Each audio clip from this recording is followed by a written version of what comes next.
Welcome everybody once again to a Safe Place podcast. You're right, Roy. How you doing? How you doing, Craig? Good, thank you. And it's important that we want to get this one out this week. And it's we've had some emails and texts regarding people suffering with anxiety, and they want to try and get an understanding of what it is.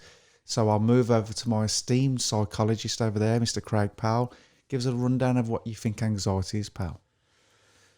Right, now, my first stab at anxiety is it's an overwhelming reaction to something inside your mind that's going on. It's a projection, if you like, of a thought process or a feeling, almost unconscious to begin with.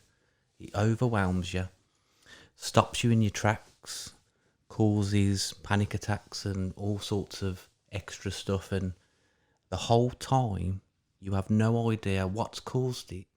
And even after the event, even though you can just label it and say, I was anxious, I was doing something, I was doing this, you still have no clue of what actually caused it. It's a chemical reaction in your mind that's took over and it's got you.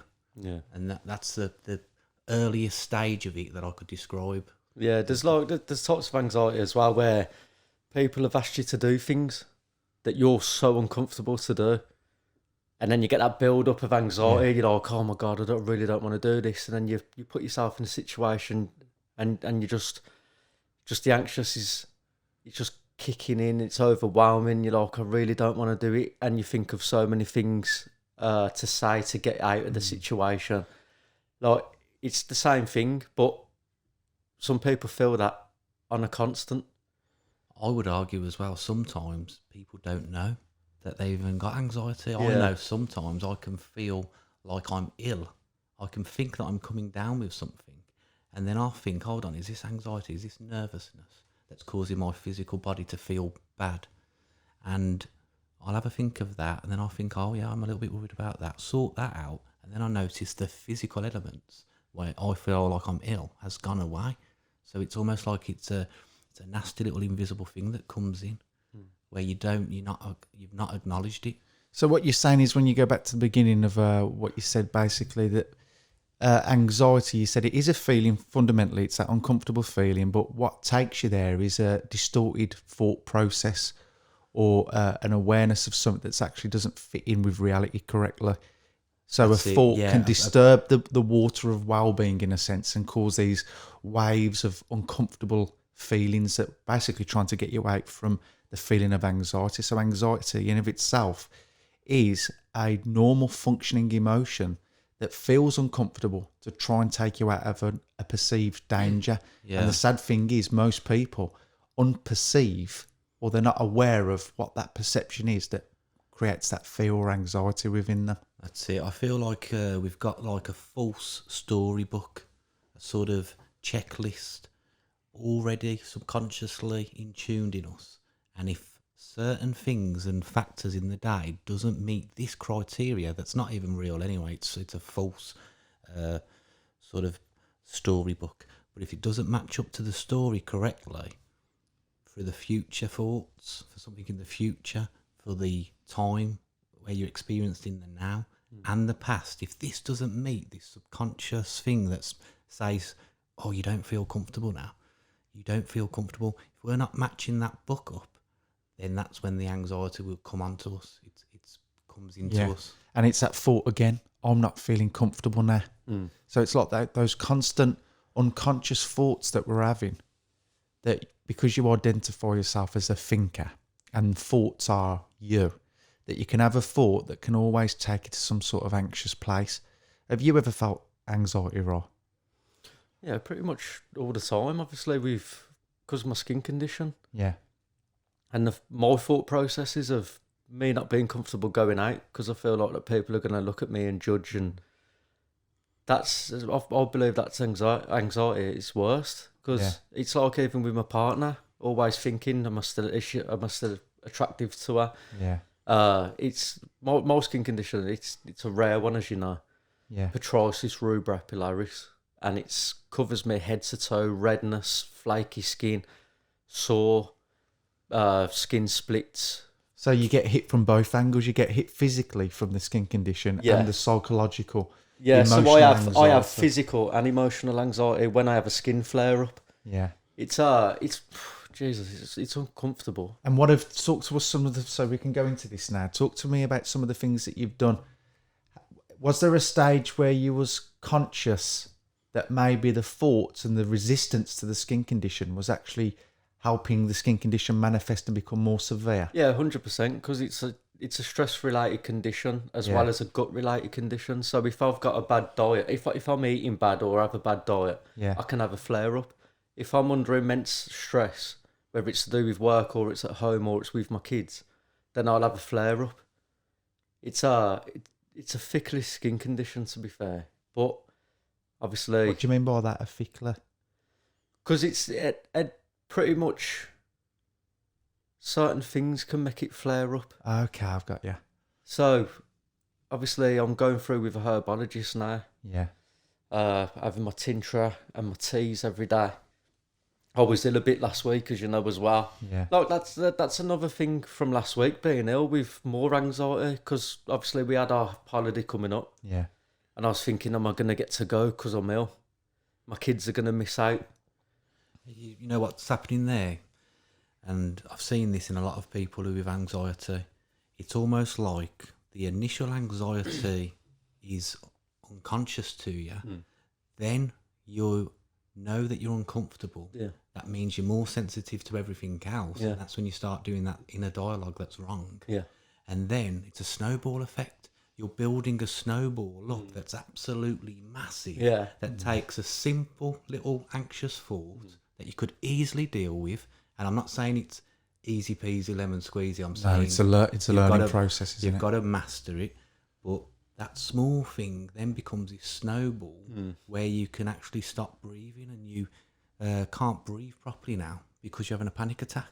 Yeah. And it's like, if you just started the breathing process straight away when you was aware of it, but because you're so unconscious to that happening, you're just lost. Yeah. And it's just getting worse and Well, worse. it's funny, isn't it? Because you can go through a time where you feel like you're not having any more negative thoughts, or you're not really thinking about much anymore. I'm just doing, and that's what I was doing. I was doing really well with it, And that's until something happens. there you go. So, and this is the critical thing, isn't it? Is that when your skin was in a good place, Yeah, Ryan's psychology was in a good place. Yeah, definitely. Then the external reality, which is called in a sense your body, Yeah. changes, takes you into a state of disease Yeah. or discomfort. But Your this is- resistance to that then creates even more anxiety, Yeah. and it causes it even to more flare up even But more. no, it's changed for me now, because I'm starting to live with the skin condition now and starting to deal with it more. Yeah, So I'm not really bothered about the skin condition as much as I used to be. yeah. So you've took some good steps forward. Yeah, there, yeah, then. taking some good steps forward. Obviously, I got severely burnt on holiday. Yeah. Oh God, which pretty much ruined it. But it is what it is, and that's what happens. And it's just lessons learned, Yeah, isn't it? that's it. Just wear sun cream. So let's talk about the idea of everyone has an external trigger that triggers this emotional response called anxiety. And that emotional response called anxiety is actually a normal defensive mechanism to take you out of what you see as a uncomfortable or dangerous circumstance and tries to put you into a better situation. So that happens in everybody's lives. We all experience difficult or scary things, right? Yeah. But what makes anxiety even more twisted and more uncomfortable for people is the idea that the feeling was that uncomfortable, then people stop taking conscious attention to the stimulus or the situation that create the anxiety, and then they become anxious about feeling anxious. And they're not even conscious that it's that. No, Yeah. like a And double-edged that's sword. an important aspect of anxiety, is realising that you are now afraid of feeling afraid. Feeling afraid is fundamentally one of the most normal, natural human emotions that you have. You can go to a doctor and hear that you suffer with mental health because you suffer with anxiety. And the incredible thing is you suffer with being human, resisting a feeling. And the beautiful thing is to transcend the anxiety. And as I say this, I'm aware of how difficult it is, because there's times when I struggle to transcend it. It's the idea that when you feel anxious, your thinking brain will try and think of a million different thoughts to help you escape that feeling. The problem is because the feeling's still there, you feel the thoughts haven't worked, you feel out of control, which fuels the anxiety even more. Now, the most important thing to transcend the anxiety is to realise anxiety is a state of being, a current experience that you're having emotionally, and that you don't need your mind to think of anything else. Realise that your mind will think of many different things that mirror the anxiety, usually very negative, dark thoughts. Allow that process to take place as some sort of conscious observer of the thoughts. Don't give any faith to them. Don't put any belief in them, and just allow yourself to experience and feel the anxiety. And as you experience it and feel it, without any desperate attempt to go, no, I need to not feel this. I need to think of something. I need to get up and go somewhere. Yeah. If you can just gently start to get used to the environment of feeling anxious, you will only enable it to pass and diminish. This is what I always say as well, and this has irritated people when I've said this. Yeah. I've said to people that you're not actually feeling that anxiety. You're not feeling the pain of that anxiety, because if you do get to that stage, I feel like there's two people inside you. There's this blissful, spiritual, intellectual hero, the legend. Your natural state, believe it or not. The God like you. And then there's this other one that's just more animal, more reactive. Absolutely. And it's still trying to help you, still trying to be the God and love you, and just wants to come out and appreciate your It's life. an evolutionary mechanism that's imprinted in the human psychology and nervous system to take you out of some sort of danger. And I feel that one, when you leave, so you don't want to feel anxiety, so now let the chimp, the instinct animal, take over, because it will avoid anxiety. But I bet you that won't be as good as the intellectual God doing it. If you can get through that level, he'll get you to drink to avoid anxiety. He'll get you not to go to a job interview to avoid anxiety. He'll stop you from doing everything, relationships, everything you want, because he's just stopping you from feeling anxious and getting hurt. The intellectual God doesn't care about that. No. He doesn't care. He knows that the only one that can hurt you is you. And it's through that pain barrier, isn't it? So let's try and bring it down and simplify it all, because we're talking about all these different complex concepts, and somebody that's feeling anxiety and unconscious of what's going on in them, those may be bridges too far to understand. So let's use a simple analogy of like a roller coaster. Anxiety is like getting on a scary roller coaster, and there are ups and downs, twists and turns, loop-the-loops, and every one of those twists and turns and loop-the-loops are very uncomfortable, aren't they? Would you agree? And anxiety does feel like that, or it feels like that to me. It feels like I am now out of control of myself, and I'm feeling these waves of almost like G-force, almost like being pulled back. And you are, aren't you? You're out of control. And the beautiful thing about the analogy of the roller coaster is the idea that when you're feeling the anxiety, there's almost a similarity that you're stuck on this ride and you are never going to get off it. And the incredible thing is it feels that way. But your resistance to not want to be in that experience will literally keep you on that roller coaster. Yeah, and just make sure we try and get this right now. You're saying you're trying to get control by getting control, but that's not the way to get control, is it? No. You have to let completely go of control, don't you? Which paradoxically is the only control you have. The only true place of control is to fully surrender yourself. That's a conscious choice of, I now surrender to this experience, which in a sense is the only control that you've ever had. And amazingly, with anxiety, you're not going to completely die. The feeling is you're going to die if you don't do anything else. The heart's palpitating, the sweating, you're going dizzy. An incredible thing about anxiety is it can create visual distortions in what you perceive consensus reality to be. It can create faces to become distorted, or almost like you've smoked some sort of cannabis and everything starts to go a little bit faded and jagged. it can literally affect how you perceive the world. And then as that world outside of you that you see to be normal starts to become slightly ever distorted, you become afraid of even more. Yeah. The anxiety and the emotion becomes even more unbearable and only fuels your resistance to feeling fear. Let the mind do what the mind will do. Let it create a distorted reality, but just lie down, understand that that's what it's programmed to do, and you're just going to become one and breathe with the anxiety. Just allow it to be there. Meditation's good for you as well, because it helps you to confront these things. It does, yeah. And hopefully get over them. But the more work you put in through meditation, the better results you're going to get, aren't you, really? And it's important, to do that, right? Yeah. So if someone's asking now, we've had a comment, haven't we, saying, do a podcast on anxiety. Yeah. I'm thinking that they suffer with anxiety and they want help. So short statement, help me not suffer as much with anxiety. Yeah. What would you say? I would say to you that first and foremost, see your anxiety as uncomfortable and as much suffering as it creates in you as a perfectly normal aspect of being alive. It actually means that you're very normal. It means that you're very human. So try and accept that you have something within yourself that's very human, very normal. It's actually been trying to protect you from an unconscious perceived danger that you have. Secondary to that is the idea that now you feeling fear. And what you've got to try and do is feel your sense of existence within your body and allow yourself to become accustomed to it, live in that environment, become normalize inside the anxiety, and don't let the thought concepts take over to resist it, to get away from it. Just feel it. Get around as many people as you can that are aware of what anxiety is, and allow someone to sit down and hold your hand while you're having a panic attack. Yeah. Or if they want you out the way, a panic attack is what I think I've experienced one panic attack in my life, and it's fucking frightening.